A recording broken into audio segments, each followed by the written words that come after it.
encore dans un lieu exceptionnel de Fos-la-Ville. Et oui, c'est le petit chapitre galerie-musée qui est l'œuvre d'une vie, d'une passion, celle de Lilette Arnoux qui nous a quittés aujourd'hui et qui a fait don de ses collections, mais qu'elle a réalisé de ses mains à la ville de Fos, au syndicat d'initiative. On peut visiter évidemment.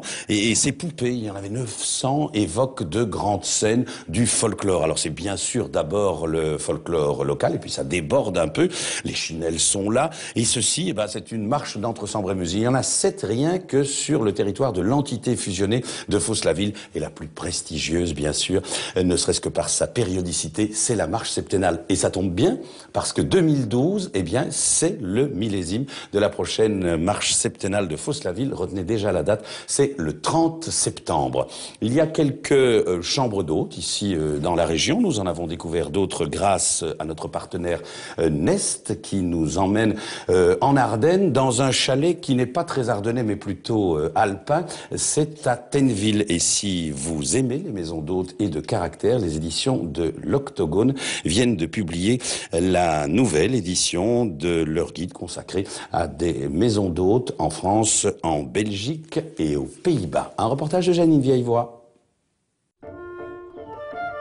C'est ici, à Lanneville-au-Bois, petit village de 200 habitants, que Bernard et Delphine décident de construire une maison passive. Ça va bien? Très bien, merci. C'est pas trop bon, hein? Non, hein, ça va les routes? C'est glissant, faut faire attention. Faut être prudent alors. Oui, on va doucement. Allez, bonne journée. Bonne journée, à demain. Un rêve né d'une passion commune pour la nature et l'Ardenne, avec l'envie de partager la tranquillité de cet environnement en créant des chambres d'hôtes séparées de la partie privative.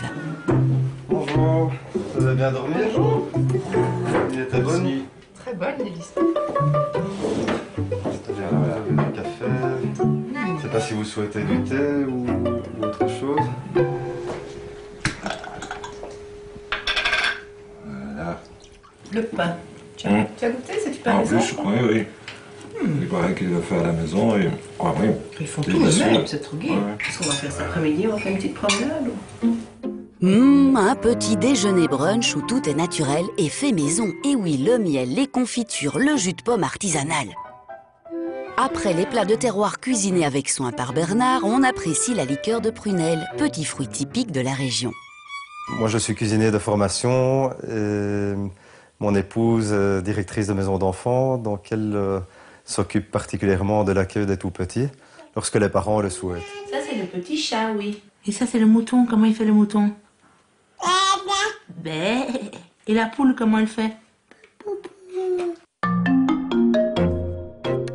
Une maison ossature bois confortable et tout à fait écologique, car en dehors de la connexion Internet, ici, pas de Wi-Fi ni de téléphone sans fil.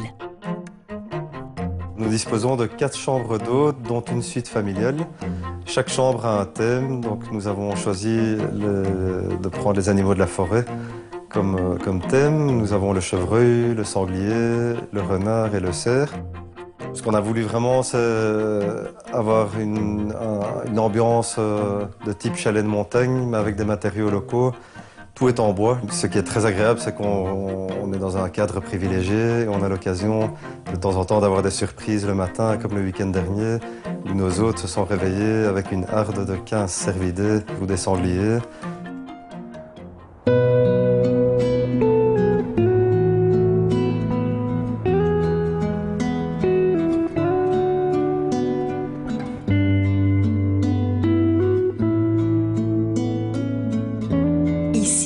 En randonneur ou pour se reposer. Je viens de temps en temps avec les parents faire un petit week-end parce qu'ils n'aiment plus tellement voyager parce que bon, vu l'âge, donc la richesse de la chambre d'hôte, c'est pas trop loin et on peut participer, on a de bons moments ensemble. C'est bien chaud aussi. Comme vous savez, nous sommes dans la magnifique région de Saint-Hubert. Et nous pouvons vous conseiller d'aller au Fourneau Saint-Michel, qui est tout un petit village reconstitué. Et vous avez 3 endroits pour déjeuner si vous souhaitez vous restaurer le midi. Et le parc à gibier, tout est en plein air aussi. Mais les deux sont très très proches l'un de l'autre, donc ça vaut la peine.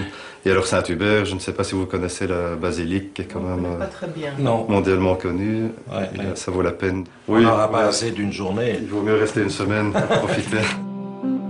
Et pour faire durer le plaisir, l'aérodrome de Saint-Hubert propose des baptêmes de l'air pour une vue du ciel de la région.